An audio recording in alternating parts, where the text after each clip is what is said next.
سبحان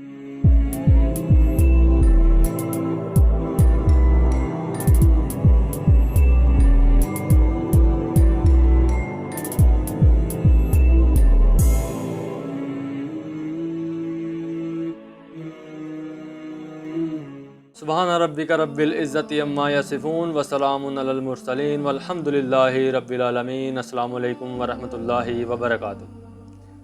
آج میں آپ کے ساتھ ایسی بات شیئر کرنے لگا ہوں جو بہت ہی امپورٹنٹ ہے۔ میں چاہتا ہوں کہ اگر مجھے پتہ چلیے تو میں لازمی طور پر آپ کے ساتھ بھی شیئر کروں۔ آج کا سیشن خاص ان لوگوں کے لیے ہے جو کہتے ہیں کہ ہم بڑے بڑے وظائف کرتے ہیں اور ہم بڑی دعائیں مانگتے ہیں مگر ہماری دعائیں قبول نہیں ہوتی، ہمارے وظائف جو ہیں وہ ان سے ہمیں کوئی فرق نہیں پڑتا، ہماری زندگی میں کوئی چینجنگ نہیں آ رہی۔ آج کا سیشن خاص ان کے لیے 4 خوبیاں ایسی جو میں آپ کو ابھی بتاؤں گا، اگر ہر بندہ اس کو اپنی زندگی میں لاگو کر لے تو اسے بڑے بڑے وظائف کرنے کی ضرورت نہیں ہے۔ فلق ہے، سورۃ ناس ہے اور سورۃ اخلاص ہے، اس کو 3 دفعہ بھی پڑھ لے گا تو اس کے لیے کافی ہو جائے گا۔ میں اپنی طرف سے کچھ بھی نہیں کہہ رہا، جو کچھ بھی ہے قرآن و حدیث کی روشنی میں ہے، یہ بات یاد رکھیے گا، مائنڈ میں رکھیے گا۔ میں نے کبھی بھی اپنی طرف سے کوئی بات بھی جو ہے وہ فارورڈ نہیں کی، الحمدللہ۔ اب جو بندہ کہتا ہے کہ میں بڑے وظائف بھی کرتا ہوں اور میں بڑے جو ہے وہ سنت اذکار بھی کرتا ہوں مگر میری زندگی میں کوئی فرق نہیں ہے، میرے کاروبار میں ویسے ہی بندش ہے، جو ہے وہ میری صحت ویسے ہی خراب ہے، مجھ پہ جادو ہی ہوا رہتا ہے، یہ ہے وہ ہے اینڈ سو آن، ایکسکیوزز جو ہیں آج کل ہمارے معاشرے میں۔ اس کے حوالے سے پہلے تو میں یہ بات کہنا چاہتا ہوں کہ ہم لوگ جو کرتے ہیں مسٹیک وہ یہ ہے کہ سب سے پہلے ہم جو فرائض کی پابندی ہے نا وہ نہیں کرتے۔ ہم فرائض کی پابندی تو کرتے نہیں ہیں مگر ہم وظائف جو ہیں وہ بڑے ٹائم پہ اور پابندی کے ساتھ کر رہے ہوتے ہیں، کیونکہ وہ پیر صاحب نے فرمایا ہوتا ہے کہ پیر صاحب نے فرمایا کہ صبح آپ نے 100 دفعہ یہ چیز پڑھنی ہے تو ہم نے پڑھنی ہے۔ ہاں فجر کی نماز نہیں پڑھی وہ خیر ہے، مگر مولانا صاحب نے فرمایا کہ یہ آپ نے 100 دفعہ وظیفہ کرنا، ہاں وہ ہم کر رہے ہیں۔ یہاں آگے ہوتی ہے گڑبڑ، یہاں آ کے ہم جو ہے وہ ٹریک سے اتر جاتے ہیں۔ سب سے پہلے جو سمجھنے کی چیز ہے وہ یہ ہے کہ فرائض کی پابندی ضروری ہے، سب سے پہلے فرائض ہیں، اس کے بعد آپ نے سنت اذکار کرنے ہیں، اس کے بعد جو بھی آپ کے معاملات ہیں وہ آپ نے کرنے، پھر آپ کو ان کا جو فائدہ ہوگا۔ صحیح ہو گیا۔ اب جو 4 خوبیاں وہ آپ کو بتانے لگا ہوں وہ یہ ہیں کہ جیسے سورۃ عصر میں اللہ تعالیٰ نے فرمایا والعصر، زمانے کی قسم، ان الانسان لفی خسر، پوری انسانیت ہی گھاٹے میں ہے۔ اور یہ کون فرما رہا ہے؟ جس نے یہ پوری دنیا بنائی، پوری انسانیت بنائی، وہ فرما رہا ہے کہ پوری انسانیت گھاٹے میں ہے، الا الذین آمنوا، سوائے ان کے جو ایمان لے کر آئیں، وعملوا الصالحات، اور نیک عمال کریں۔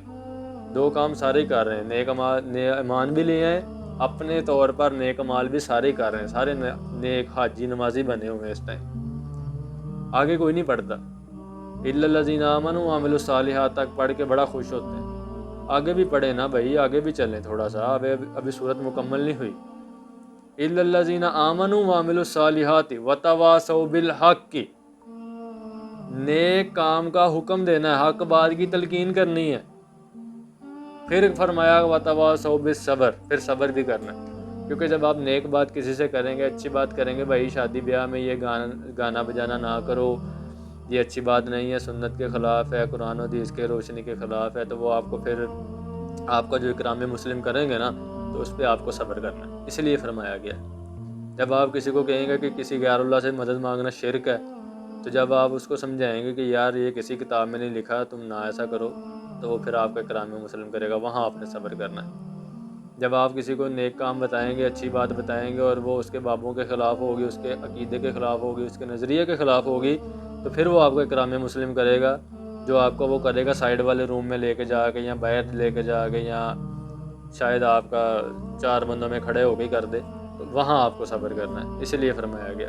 تو اگر ہر بندہ ان 4 خوبیوں کو، الا الذین آمنوا وعملوا الصالحات وتواصوا بالحق وتواصوا بالصبر، ان 4 خوبیوں کو اپنے اندر لاگو کر لیتا ہے، اپنے اوپر لاگو کر لیتا ہے، تو میں کہتا ہوں کہ اگر وہ 100 دفعہ، ہزاروں دفعہ بھی وظیفے نہ کرے نا، صرف 3 دفعہ ہی پڑھ لے، تو اس کے لیے وہ کفایت کریں گے انشاءاللہ تعالی۔